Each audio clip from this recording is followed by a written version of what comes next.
ಇನ್ನು ಮಕ್ಕಳ ದಿನಾಚರಣೆಯ ಪ್ರಯುಕ್ತ ಪಿಯು ವಿದ್ಯಾರ್ಥಿಗಳಿಗೆ ಗುಡ್ ನ್ಯೂಸ್ ಸಿಗುತ್ತಾ ಅಂತ ನವೆಂಬರ್ 14ನೇ ತಾರೀಕು ಏನಾ ಗುಡ್ ನ್ಯೂಸ್ ಡೀಟೇಲ್ಸ್ ಬರ್ತಾ ಇದೆ. ನವೆಂಬರ್ 14 ಮಕ್ಕಳ ದಿನಾಚರಣೆ ಅವತ್ತು ಪಿಯು ವಿದ್ಯಾರ್ಥಿಗಳಿಗೆ ಗುಡ್ ನ್ಯೂಸ್ ಸಿಗ್ತಾ ಇದೆ. ಇನ್ನು ಮುಂದೆ ಸರ್ಕಾರಿ ಕಾಲೇಜಿನ ವಿದ್ಯಾರ್ಥಿಗಳಿಗೂ ಕೂಡ ಬಿಸಿ ಊಟ ಸಿಗುತ್ತಂತೆ. ಪಿಯು ವಿದ್ಯಾರ್ಥಿಗಳಿಗೆ ಮಧ್ಯಾಹ್ನದ ಊಟ ವಿಸ್ತರಿಸೋದಕ್ಕೆ ಪ್ಲಾನ್ ಮಾಡ್ಕೊಳ್ತಾ ಇದೆ ಸರ್ಕಾರ. ನವೆಂಬರ್ 14ನೇ ತಾರೀಕು ವಿದ್ಯಾರ್ಥಿಗಳಿಗೆ ಗುಡ್ ನ್ಯೂಸ್ ಸಿಗೋ ಸಾಧ್ಯತೆ ಇದೆ. ಸಿಎಂ ಸಿದ್ದರಾಮಯ್ಯನವರ ಕಡೆಯಿಂದ ಮಹತ್ವದ ಯೋಜನೆ ಜಾರಿಗೊಳಿಸುವ ಸಾಧ್ಯತೆ ಇದೆ. ಈಗ ಸದ್ಯ ಪ್ರಸ್ತುತ 1ನೇ ತರಗತಿಯಿಂದ 10ನೇ ತರಗತಿಗೆ ತನಕ ಬಿಸಿ ಊಟದ ಭಾಗ್ಯ ಇದೆ. ಇದೀಗ ಅದನ್ನ ಪಿಯು ವಿದ್ಯಾರ್ಥಿಗಳಿಗೂ ಕೂಡ ವಿಸ್ತರಿಸುವ ಸಾಧ್ಯತೆ ಇದೆ. ಮಧ್ಯಾಹ್ನದ ಊಟಕ್ಕೆ ಚಿಂತನೆ ನಡೆಸ್ತಾ ಇದ್ದಾರೆ.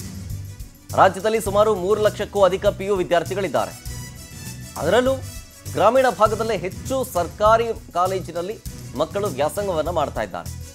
ಸೊ ಹಾಗಾಗಿ ಬರೀ 1 to 10 ಮಾತ್ರ ಅಲ್ಲ, ಇನ್ಕ್ಲೂಡಿಂಗ್ PUC ವಿದ್ಯಾರ್ಥಿಗಳಿಗೂ ಕೂಡ ಬಿಸಿ ಊಟ ಸಿಗುವ ಸಾಧ್ಯತೆ ಇದೆ. ಸಿಎಂ ಸಿದ್ದರಾಮಯ್ಯನವರು ಇದಕ್ಕೆ ಸಂಬಂಧಪಟ್ಟಂತೆ ಘೋಷಣೆ ಮಾಡುವ ಸಾಧ್ಯತೆ ಇದೆ ಇನ್ನು ಸ್ವಲ್ಪ ದಿನದಲ್ಲಿ. ನವೆಂಬರ್ 14ನೇ ತಾರೀಕು ಮಕ್ಕಳ ದಿನಾಚರಣೆ. ಸೊ ಅವತ್ತೇ ಈ ವಿಚಾರಕ್ಕೆ ಸಂಬಂಧಪಟ್ಟಂತೆ ಅಫಿಷಿಯಲ್ ಆಗಿ ನೋಟ್ ಹೊರಡಿಸೋದರ ಜೊತೆಗೆ ಅವತ್ತಿನಿಂದಲೇ ಇಂಪ್ಲಿಮೆಂಟ್ ಆಗುವಂಥ ರೀತಿಯಲ್ಲಿ ಪ್ಲಾನ್ ಮಾಡಿಕೊಳ್ತಾ ಇದೆ. ರಾಜ್ಯದಲ್ಲಿ ಸುಮಾರು 3 ಲಕ್ಷಕ್ಕೂ ಅಧಿಕ PUC ವಿದ್ಯಾರ್ಥಿಗಳಿದ್ದಾರೆ. ಅದರಲ್ಲೂ ಗ್ರಾಮೀಣ ಭಾಗದಲ್ಲೇ ಹೆಚ್ಚು ಸರ್ಕಾರಿ ಕಾಲೇಜಿನಲ್ಲಿ ವ್ಯಾಸಂಗ ಮಾಡೋರಿದ್ದಾರೆ. ಸೊ ಹಾಗಾಗಿ ಕುಮಾರ ಬಂಗಾರಪ್ಪನವರು ಇದ್ರ ಬಗ್ಗೆ ಒಂದಷ್ಟು ಮಾಹಿತಿಯನ್ನು ಕೊಟ್ಟಿದ್ದಾರೆ. ಮಧು ಬಂಗಾರಪ್ಪನವರು ಇದ್ರ ಬಗ್ಗೆ ಒಂದಷ್ಟು ಮಾಹಿತಿಗಳನ್ನು ಕೊಟ್ಟಿದ್ದಾರೆ. PU ವಿದ್ಯಾರ್ಥಿಗಳಿಗೆ 14ನೇ ತಾರೀಕಿನಿಂದ ಸರ್ಕಾರಿ ಕಾಲೇಜಿನಲ್ಲಿ ವ್ಯಾಸಂಗ ಮಾಡುವಂಥ PU ವಿದ್ಯಾರ್ಥಿಗಳಿಗೆ ಬಿಸಿ ಊಟ ಸಿಗೋದ್ರ ಬಗ್ಗೆ ಒಂದಷ್ಟು ಮಾಹಿತಿಯನ್ನು ಕೊಟ್ಟಿದ್ದಾರೆ. PUCಗೂ ಕೂಡ ಕೆಲವು ಘೋಷಣೆಗಳನ್ನು ಇಟ್ಟಿದ್ವಿ. ಅದು ಕನ್ಫರ್ಮ್ಡ್ ಅಲ್ಲಮ್ಮ. ಅದು ನವೆಂಬರ್ 14ಗೆ. ಅದು ಸೆಕೆಂಡ್ ಇಯರ್ PUC ಅವರಿಗೆ, ಫಸ್ಟ್ ಇಯರ್ PUC ಅವರಿಗೂ ಕೂಡ ಕೆಲವು ಘೋಷಣೆಯನ್ನು ಮಾಡ್ತಕ್ಕಂಥದ್ದು. ಕೆಲವು PUCಗೂ ಕೂಡ ಕೆಲವು ಘೋಷಣೆಗಳನ್ನು ಇಟ್ಟಿದ್ವಿ. ಅದು ಕನ್ಫರ್ಮ್ಡ್ ಅಲ್ಲಮ್ಮ. ಅದು ನವೆಂಬರ್ 14ಗೆ. ಅದು ಸೆಕೆಂಡ್ ಇಯರ್ PUC ಅವರಿಗೆ, ಫಸ್ಟ್ ಇಯರ್ PUC ಅವರಿಗೂ ಕೂಡ ಕೆಲವು ಡೀಟೇಲ್ಸ್ ಕೊಡ್ತಾರೆ. ಇದ್ರ ಬಗ್ಗೆ ನಮ್ಮ ಪ್ರತಿನಿಧಿ ಸುಷ್ಮಿತಾ ಪೂಜಾರಿ ಲೈವ್ನಲ್ಲಿ. ಸುಷ್ಮಿತಾ, ಇಲ್ಲಿ ತನಕ 1ನೇ ತರಗತಿಯಿಂದ 10ನೇ ತರಗತಿಗೆ ತನಕ ಸರ್ಕಾರಿ ಸ್ಕೂಲ್ನಲ್ಲಿ ಓದುವಂಥ ಮಕ್ಕಳಿಗೆ ಬಿಸಿ ಊಟ ಇರ್ತಾ ಇತ್ತು. ಇನ್ನು ಮುಂದೆ PUಗೆ ವಿಸ್ತರಣೆ ಮಾಡೋ ವಿಚಾರಕ್ಕೆ ಸಂಬಂಧಪಟ್ಟಂತೆ ಏನಂದ್ರು ಶಿಕ್ಷಣ ಸಚಿವರು?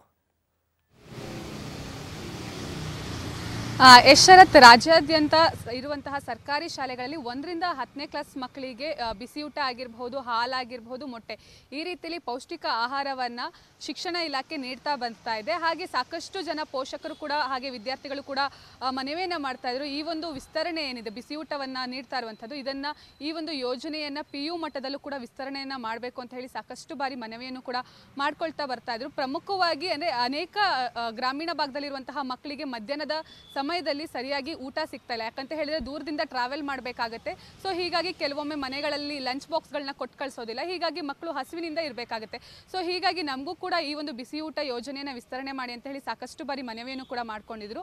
ಹಾಗೆ ಮೊನ್ನೆ ಕನ್ನಡ ರಾಜ್ಯೋತ್ಸವದ ಪ್ರೆಸ್ ಮೀಟ್ ಒಂದರಲ್ಲಿ ಒಂದು ಚಿಕ್ಕ ಸುಳಿವನ್ನು ಸಚಿವರು ಕೂಡ ನೀಡ್ತಾರೆ. ಅಂದರೆ ನವೆಂಬರ್ 14ನೇ ತಾರೀಕು ಮಕ್ಕಳ ದಿನಾಚರಣೆ ಇದೆ. ಹೀಗಾಗಿ ಫಸ್ಟ್ PU ಹಾಗೆ ಸೆಕೆಂಡ್ PU ಮಕ್ಕಳಿಗೆ ಕೆಲವೊಂದಿಷ್ಟು ಯೋಜನೆಗಳನ್ನು ಕೂಡ ನಾವು ಅವತ್ತಿನ ದಿನ ಜಾರಿ ಮಾಡ್ತೀವಿ. ಅದನ್ನು ಪ್ರಮುಖವಾಗಿ ಸಿಎಂ ಸಿದ್ದರಾಮಯ್ಯ ಅವರು ಕೂಡ ಘೋಷಣೆಯನ್ನ ಮಾಡ್ತಾರೆ ಅಂತ ಹೇಳಿ, ಅದರಲ್ಲಿ ಪ್ರಮುಖವಾಗಿ ಇರುವಂಥದ್ದು ಬಿಸಿಯೂಟ ಯೋಜನೆಯನ್ನು ವಿಸ್ತರಣೆ ಮಾಡುವಂಥದ್ದು. ಸರಿಸುಮಾರು ರಾಜ್ಯದಲ್ಲಿ 3.5 ಲಕ್ಷಕ್ಕೂ ಅಧಿಕ ಸರ್ಕಾರಿ ಕಾಲೇಜುಗಳಲ್ಲಿ PU ವಿದ್ಯಾರ್ಥಿಗಳಿದ್ದಾರೆ. ಸೊ ಹೀಗಾಗಿ ಒಂದು ವೇಳೆ ಈ ಒಂದು ಬಿಸಿಯೂಟ ಯೋಜನೆಯನ್ನು ಜಾರಿ ಮಾಡಿದ್ರೆ ಅಷ್ಟು ಮಕ್ಕಳಿಗೂ ಕೂಡ ಬಹಳಷ್ಟು ಸಹಾಯಕ ಆಗುತ್ತೆ. ಹಾಗೆ ಪ್ರಮುಖವಾಗಿ ಕೇವಲ ಬಿಸಿಯೂಟ ಅಷ್ಟೇ ಅಲ್ಲ, ಈ ಲೈಬ್ರರಿ ಯೋಜನೆ ಆಗಿರಬಹುದು, ಅದ್ರ ಜೊತೆಗೆ KPS ಶಾಲೆಗಳಿಗೆ ಫ್ರೀ ಬಸ್ ಪಾಸ್ ಆಗಿರ್ಬೋದು, ಈ ಎಲ್ಲ ಯೋಜನೆಗಳನ್ನು ಕೂಡ ನವೆಂಬರ್ 14ನೇ ತಾರೀಕು ಸಿಎಂ ಸಿದ್ದರಾಮಯ್ಯ ಅವರು ಘೋಷಣೆ ಮಾಡುವಂತಹ ಸಾಧ್ಯತೆ ಇದೆ. ಹಾಗೆ ವಿದ್ಯಾರ್ಥಿಗಳು ಕೂಡ ಅಂದರೆ ಪ್ರಮುಖವಾಗಿ PU ವಿದ್ಯಾರ್ಥಿಗಳು ಕೂಡ ಒಂದು ರೀತಿಯಲ್ಲಿ ಕಾತುರತೆಯಿಂದ ಕಾಯ್ತಾ ಇದ್ದಾರೆ. ಅಂದರೆ ಈ ಒಂದು ಯೋಜನೆ ವಿಸ್ತರಣೆ ಆದರೆ ನಮಗೆ ಬಹಳಷ್ಟು ಸಹಾಯಕ ಆಗುತ್ತೆ ಅಂತ ಹೇಳ್ತಾ ಇರುವಂಥದ್ದು. ಕಾದ್ ನೋಡಬೇಕಾಗಿದೆ ಅವತ್ತಿನ ದಿನ. ಇದು ಒಂದು ಯೋಜನೆಯನ್ನು ಜಾರಿ ಮಾಡಿದ್ರೆ ಬಹುಶಃ ನವೆಂಬರ್ 15ರಿಂದನೇ ಇದು ಜಾರಿಗೆ ಬರುವಂತಹ ಸಾಧ್ಯತೆಯೂ ಇದೆ. ಶರತ್, ಸುಷ್ಮಿತಾ, ಡೀಟೇಲ್ಸ್ಗಾಗಿ